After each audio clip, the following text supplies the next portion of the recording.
आइए बच्चों, आज बीए बीएससी बीकॉम सेमेस्टर 6 के जो एग्जाम दे दिए हैं उन लोगों का रिजल्ट कब निकलेगा, पीजी का एडमिशन कब से होगा, मींस एमए एमएससी एमकॉम का एडमिशन कब से होगा, क्या सच में पीजी कोर्स करना भी चाहिए, क्या फायदा होगा, ये भी मैं इसमें बताऊंगा। एडमिशन कब से होगा और कौन सा बच्चा को एमकॉम में मिल सकता है चांसेस, मींस यदि कोई सप्ली खाए हुए हैं तो उनको क्या एमकॉम में एडमिशन हो सकता है, यदि सेमेस्टर क्लियर है तभी एमकॉम में होगा या फिर सेमेस्टर नॉट क्लियर वाला का भी एमकॉम में एडमिशन हो सकता है। ये सब कुछ मैं इस वीडियो में बताऊंगा। बाबू, इस वीडियो में आप लोगों को सब टीचर की तरह मैं ये नहीं बताने वाला हूं कि मेरे पास ये कोर्स ज्वाइन कर लीजिए, ये कोर्स आप लोगों के लिए आया है, ये सिस्टम आया है, ये स्कीम आया है, आप 1 साल बचा लीजिए, वो सब चीज़ मैं आप लोगों को नहीं बताने वाला हूँ। क्यों? क्योंकि मैं आप लोगों का हेल्प करूंगा, आप लोगों से मुझे इनकम नहीं करना है। ठीक है बाबू, तो ध्यान से पूरा वीडियो को सुनिएगा, अच्छा से समझिए कि कैसे मैं प्लानिंग कर रहा हूं और पोस्ट ग्रेजुएट और एमए करना भी है कि नहीं करना है, हमको कैरियर प्लानिंग कैसे करना है। हर वो स्टूडेंट जो वीकर क्लास से बिलोंग करते हैं, जो मिडिल क्लास से बिलोंग करते हैं, जो रिच फैमिली से बिलोंग करते हैं, जिनका जो स्टूडेंट अच्छा पढ़ने में है, जो स्टूडेंट वीक पढ़ने में है, उन लोगों को लोग की क्या करना चाहिए, कौन सा स्कीम में जाना चाहिए, किधर जाना चाहिए। क्योंकि अभी आप लोग एक मैच्योर एज में आ गए हो और आप लोगों के पास ज़्यादा समय नहीं रहता है कि आप कुछ ज़्यादा एक्सपेरिमेंट कर पाओ। जो भी करिएगा 100% वहीं पे जाना है, ये सोच के करिएगा। तो प्लीज़ पूरा वीडियो को अच्छा से देखिएगा, बहुत इंपॉर्टेंट वीडियो है और डिटेल में सब बात सुनिएगा। इंपॉर्टेंट बात मैं ड्यूरिंग वीडियो बताते जाऊंगा। तो चलिए बाबू, ध्यान से पूरा वीडियो को स्टार्ट करते हैं और अच्छा से सुनिएगा। सबसे पहला टॉपिक क्या सर? पहला टॉपिक ये आता है कि सर रिजल्ट कब निकलेगा। बाबू, West Bengal government of education department ने सभी यूनिवर्सिटी को, वेस्ट बंगाल के जितने यूनिवर्सिटी है सभी को बोल दिया गया है कि आप लोगों का रिजल्ट बीकॉम सेमेस्टर 6 या फिर पार्ट 3 का रिजल्ट विद इन द 31 अगस्त 31 अगस्त 2023 के पहले में 31 अगस्त 2023 के पहले आपका रिजल्ट निकल जाना चाहिए। मीन्स बाउंड हो गई है सभी यूनिवर्सिटी कि वो लोग फाइनल ईयर का फाइनल सेमेस्टर का रिजल्ट 31 अगस्त के पहले निकाल दे। मतलब कैलकाटा यूनिवर्सिटी भी बीए बीएससी बीकॉम सभी का रिजल्ट 31 अगस्त के पहले निकाल देगी और उम्मीद करते हैं कि 31 अगस्त के पहले तो वेस्ट बंगाल बोर्ड ने बोला है, मतलब वेस्ट बंगाल एजुकेशन डिपार्टमेंट ने कहा है, तो एक मान के चल सकते हैं आप कि 28, 29, 30, 31, 28 to 31 इसी के बीच आप लोगों का रिजल्ट निकलने वाला है और चांसेस यही 4 दिन के अंदर में रहेगा। ये एकदम हाईली चांसेस है। जो पता है आप लोगों को मैं जो बोलता हूँ एक्सपेक्टेशन वो एकदम करेक्ट बैठता है, तो इस बार भी करेक्ट बैठेगा, चिंता मत करिए। 28, 29, 30, 31 को भी ही आप लोगों का रिजल्ट निकलेगा। ओके बाबू, ध्यान से समझिएगा। उसके बाद अब आता है पीजी का एडमिशन। बाबू, पीजी का form fill up, MA MSc MCom चाहे जो भी रहो उनका फॉर्म फिलअप 1 सितंबर से लेकर 15 सितंबर तक चलेगा। 1 सितंबर से लेकर 15 सितंबर तक पीजी का फॉर्म फिलअप चलेगा। उसके बाद लिस्ट निकलेगा, उसका मैंने डिटेल वीडियो भी बना के रखा हुआ पहले ही, आप जाके डिस्क्रिप्शन बॉक्स में वो लिंक को क्लिक करिए, आपको डिटेल वीडियो पता चल जाएगा कि कब से फॉर्म फिलअप होगा, कब से लिस्ट निकलेगा और क्लासेस स्टार्ट कब से होगी, 1 अक्टूबर 2023 से। अब सर एमए एमएससी एमकॉम का फॉर्म फिलअप कौन कर सकता है? क्या कंपलसरी है कि सेमेस्टर क्लियर करना ही पड़ेगा? तो बाबू आप लोगों को मैं बता दूं, जब तक आप लोगों का सेमेस्टर 1 से लेकर सेमेस्टर 6 तक सारा सेमेस्टर क्लियर नहीं रहेगा, सारा सेमेस्टर जब तक क्लियर नहीं रहेगा तब तक आप लोग पीजी का फॉर्म नहीं भर सकते हो। मीन यदि कोई भी सेमेस्टर में आपका सप्ली लगा हुआ है, चाहे वो सेमेस्टर 4 हो, सेमेस्टर 5 हो, सेमेस्टर 6 आने वाला रिजल्ट में हो जाए, तो याद रखिएगा आप पीजी के लिए एप्लीकेबल नहीं होगी। उस समय क्या करना है वो भी आप लोगों को प्लानिंग में अभी बता दे रहा हूँ, पहले से तैयार रहिए। ठीक है बाबू, तो ध्यान समझिएगा। अब आता है बात कि सर इसका मतलब ये हो गया कि यदि मेरा सप्ली लगा हुआ है तो हम पीजी का फॉर्म नहीं फिलअप कर सकते हैं, और अब हम जो भी एक्स्ट्रा हायर एजुकेशन करना चाहते हैं तो वो अब आपका द्वार अगला साल 2024 अगस्त का महीना में ही स्टार्ट हो पाएगा। उसके पहले आप लोगों के पास कुछ भी ऑप्शन नहीं है हायर एजुकेशन करने के लिए। ठीक है, बहुत सारे टीचर ऐसे हैं जो बताएंगे एग्जाम का रिजल्ट निकल जाने दीजिए, देखिए बोलेंगे कि सेव कर लीजिए 1 साल, इस यूनिवर्सिटी में चल जाओ, इसमें चल जाओ, इस प्राइवेट में चल जाओ। वो सब फालतू है, वो एक करियर बर्बाद करने का जगह है। क्योंकि बाबू डुप्लीकेट से यदि जाओगे तो आप डुप्लीकेट ही पाने वाले हो। आप लोगों को पता है कुछ दिन पहले कितना सारा मेडिकल के स्टूडेंट जहां पढ़ते थे, मेडिकल जो पढ़ाता था वहां पे कितना जनों का एफिलिएशन कैंसिल कर दिया यूजीसी ने, बहुत सारे कारणों के कारण। ठीक है, तो प्लीज यदि आप कहीं जा रहे हो तो आप पहले ये देख लो कि उसका फ्यूचर क्या है। कोई भी चीज शॉर्टकट में सही नहीं होती है, ये आप याद रखिएगा बाबू। ठीक है, अब आते हैं कि सर हमको एमकॉम करना चाहिए कि नहीं करना चाहिए। ये बहुत बड़ा बात है कि सर हमको एमकॉम करना है कि नहीं करना है, ये बता दीजिए आप। तो ध्यान से बात को समझिए। एमकॉम अभी के सिचुएशन से, जैसे कि आप लोगों को पता है न्यू एजुकेशन पॉलिसी के हिसाब से अब इस साल से जो न्यू एडमिशन ले रहे हैं कॉलेज में, उन लोगों का 4 साल का बीकॉम ऑनर्स का कोर्स हो गया है। भले बीच में निकलने का समय दिया गया है, लेकिन यदि देखा जाए तो 4 इयर्स का ऑनर्स का कोर्स हो गया है। और यदि वो बच्चा 1 साल एक्स्ट्रा कोर्स करता है तो वो एमकॉम में आ जाता है, मीन्स उसको मास्टर का डिग्री मिलता है। प्लस याद रखिएगा अभी का जो सिस्टम में, अभी का जो सिलेबस में जो जो चेंजेस किया गया है और जितना अच्छा से प्लान किया गया है, ये आप लोगों की तुलना में उन लोगों का कम से कम 50% एक्स्ट्रा एडवांटेजेस है। तो याद रखिएगा यदि आप लोग जो बीकॉम किए हो और वो बच्चा जो बीकॉम करेगा, आप लोगों से 50% ज़्यादा इफिशियंट कहलाएगा। क्यों? क्योंकि वो लोग बहुत सारे आर्टिकलशिप करेंगे, इंटर्नशिप करेंगे, प्रोजेक्ट वर्क करेंगे, तो बहुत सारा उन लोगों का हेल्प करने का समय आएगा। उसके बाद ऑनर्स का डिग्री उनको 4 साल बाद मिलेगी, 4 ईयर बाद मिलेगा। और जो बच्चे का रिजल्ट बहुत अच्छा होगा, 75% का ऊपर जिनका रिजल्ट होगा 3rd ईयर तक, तो वो रिसर्च करने का भी उनको मौका मिलेगा। और वो बच्चा यदि रिसर्च कर लेता है, रिसर्च का कोर्स में उसको एप्लीकेशन मिल जाता है, उसको जगह मिल जाता है, तो वो आगे में आने वाले समय में वो पाती बीकॉम, बोलता जाता है कि बीकॉम करके जॉब नहीं होता है, ये धारणा पूरी बदल जाएगी। और वो सिर्फ बीकॉम करके 35,000 40,000 तक का सैलरी ले सकता है आने वाले। मेरा बात को आप रिकॉर्ड कर लीजिए, 5 साल बाद आप इस बात को फिर से रिपीटली सुनिएगा जरूर। मैं जो बात बोल रहा हूँ वो डंके की चोट पे आपको मैं बता रहा हूँ। ठीक है बाबू, तो सिर्फ बीकॉम करके उन लोगों का उतना सैलरी हो जाएगा जो ऑनर्स विथ रिसर्च कर लेगा। इसका मतलब आप जो अभी हो और आने वाला 5 साल के बाद जो जनरेशन आने वाला है, उस समय आप सोच लीजिए कि आप कितना पीछे हो जाओगे। ये बात को कंप्लीट अच्छा से समझिए।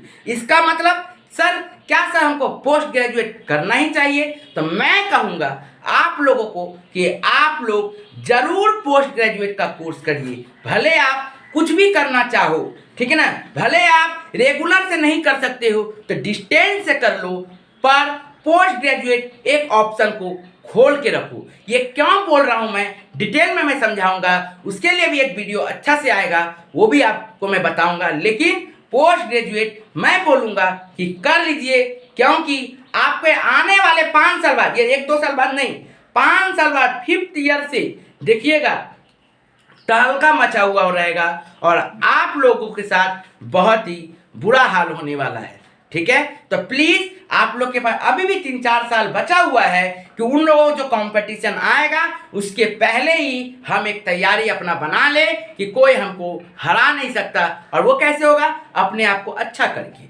ठीक है बाबू, अब बात को समझिए ना, 3 साल आप पढ़ रहे हो और वो लोग 4 साल करके बीकॉम करेगा, इसका मतलब 1 साल का एडवांटेज वो लोग एक्स्ट्रा लोग पढ़ रहा है, तो आपको भी तो उसको मिट आउट करना पड़ेगा ना, तो ये करना पड़ेगा। लेकिन सबका बस का बात एमकॉम नहीं होता है। ठीक है, कारण क्या है सर? बहुत सारों का एक सबसे पहला तो फैमिली कंडीशन है, इकोनॉमिक प्रॉब्लम है। ठीक है ना। बहुत सारों का घर में ऐसा आता है कि उनको अब बाहर निकलना ही पड़ेगा, उनको अब कमाना ही पड़ेगा। दूसरा, बहुत सारे का फैमिली ऐसे भी होते हैं जो समय देना चाहते हैं लेकिन किस में दे ये ठीक से समझ में नहीं आता। बहुत सारे रिच हैं जो प्रोफेशनल कोर्स कर रहे हैं। तो बाबू, प्रोफेशनल कोर्स यदि कोई बच्चा कर रहा है तो उनको मैं कहूँगा फिर वो आप कहीं पे ध्यान नहीं दीजिए। आप यदि सिर्फ प्रोफेशनल कोर्स कर रहे तो करिए, लेकिन आप एक एक्स्ट्रा में अटेंटिवली, यदि आप रेगुलर कोर्स नहीं कर सकते हो एमकॉम का, तो डिस्टेंस में ही नाम कम से कम लिखवा के रखिए और डिग्री तो जरूर लीजिए। ठीक है बाबू, याद रखिएगा ये बात।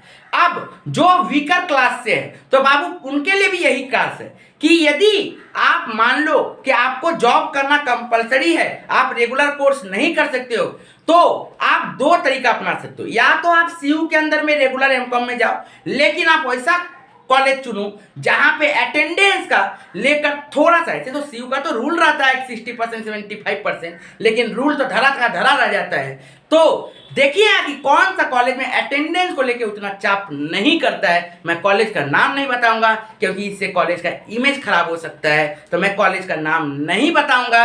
ये आप लोग प्लीज इंटरनल सोर्सेस के द्वारा और सीनियर के द्वारा जांच लीजिएगा, क्योंकि ऑनलाइन प्लेटफॉर्म में किसी कॉलेज का नाम ये बोल देना कि यहाँ पे अटेंडेंस का चाप नहीं है, आप चल जाओ, वो कुछ नहीं करेंगे, इससे उस कॉलेज का बदनामी होता है। तो मैं ये बात आपको ऑनलाइन में नहीं बता सकता।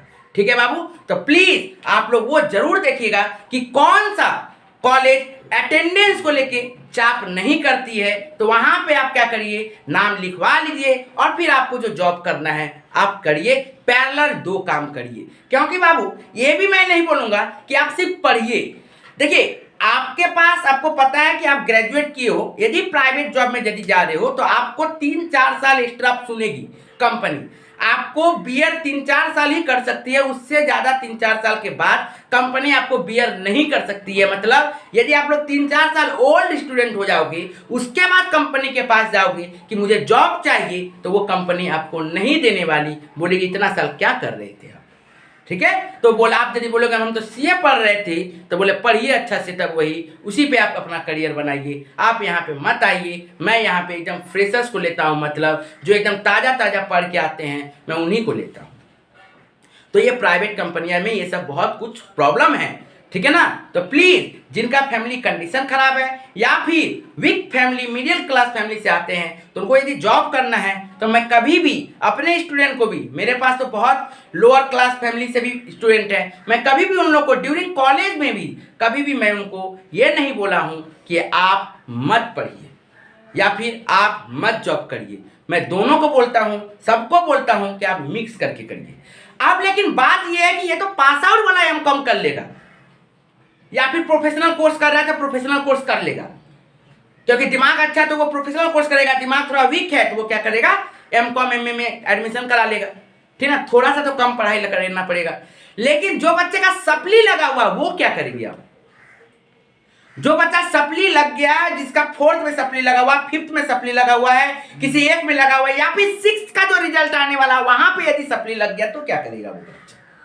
तो बाबू उसके लिए मैं कहूंगा आप लोग प्लीज गवर्नमेंट जॉब का ऑप्शन को खोल के रखिए। इनफैक्ट मैं सबके लिए बोल रहा हूं, एमकॉम में भी जो जा रहे हैं उनके पास यदि समय है, गवर्नमेंट जॉब जरूर ऑप्शन को खोल के रखिए। मैं तो खासकर मेरे पास जो स्टूडेंट पढ़ते हैं उन लोगों को तो मैं फर्स्ट सेमेस्टर क्लास 12 से ही गवर्नमेंट जॉब के पीछे मैं भेज देता हूं, उनको तैयारी करवाना शुरू कर देता हूं, खासकर क्योंकि आने वाला समय में ये 1-6 महीना में बहुत सारा वैकेंसी निकलने वाली है। लेकिन जो बच्चा ये सोचता है कि 4 महीना 6 महीना पढ़ के हम गवर्नमेंट जॉब ले लेंगे, वो अपने साथ खराब कर रहा है, वो गलत भावना में है, ये गलत चीज़ है, ऐसा मत फॉलो करिएगा। इससे सिर्फ आपका समय बर्बाद हो सकता है, टीचर तो इनकम में ही रहेंगे।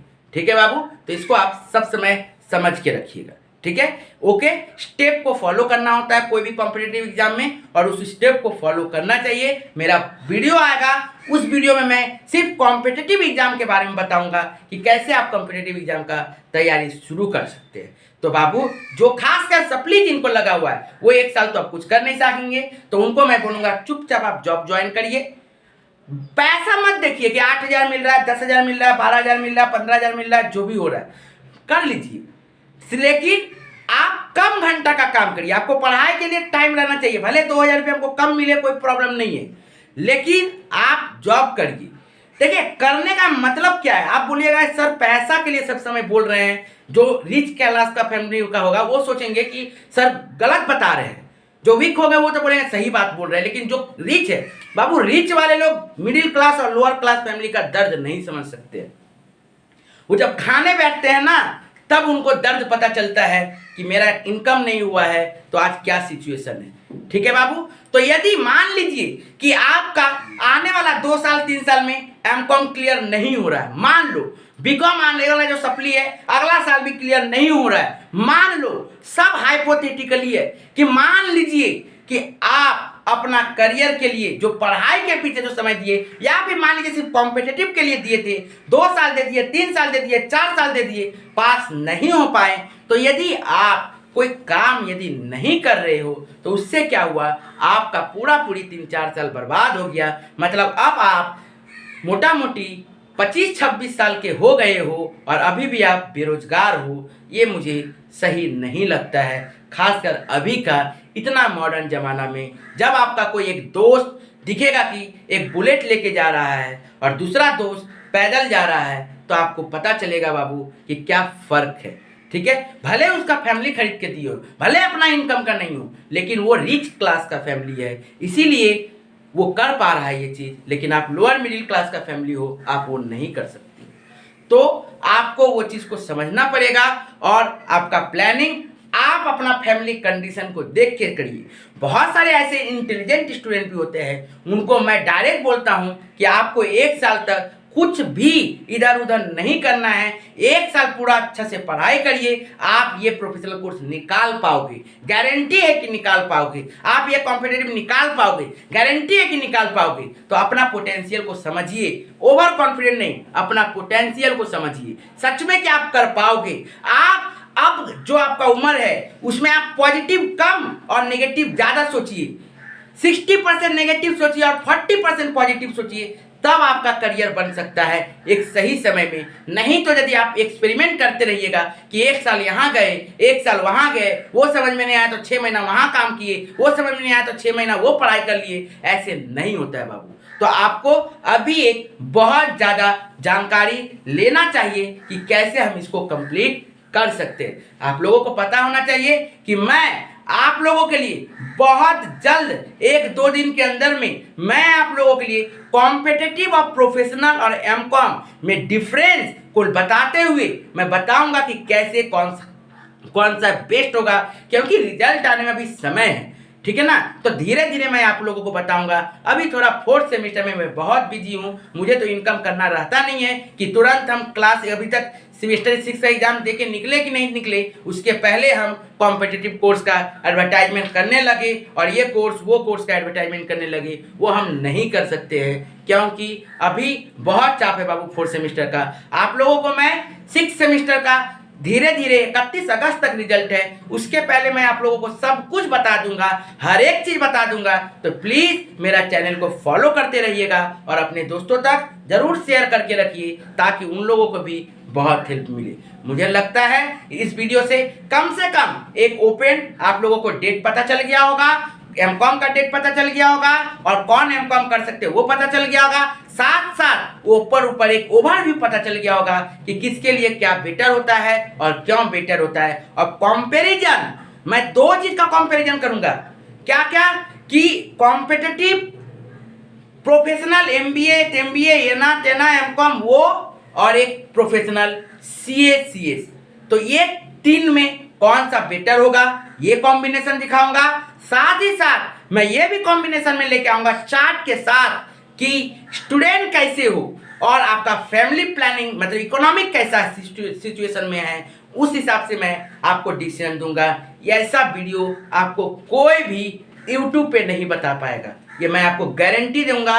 अभी तक ऐसा कोई टीचर नहीं रहेगा जो आपको ये सब बता दे। ठीक है। तो प्लीज मेरा चैनल को फॉलो करते रहिएगा। और अभी का समय में बहुत जन ऐसे सोचते हैं कि मेरा सेमेस्टर 6 का एग्जाम खत्म हो गया, अब रोशन सर की जरूरत नहीं है।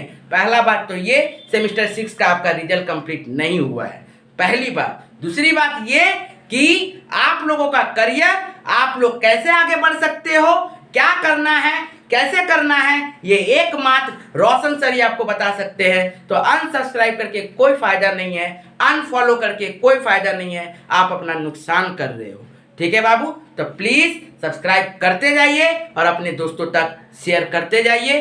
थैंक यू फॉलो करने के लिए। अपने दोस्तों तक जरूर सब्सक्राइब शेयर करिएगा और यदि अच्छा लगे तो लाइक जरूर दबाइएगा। Thank you.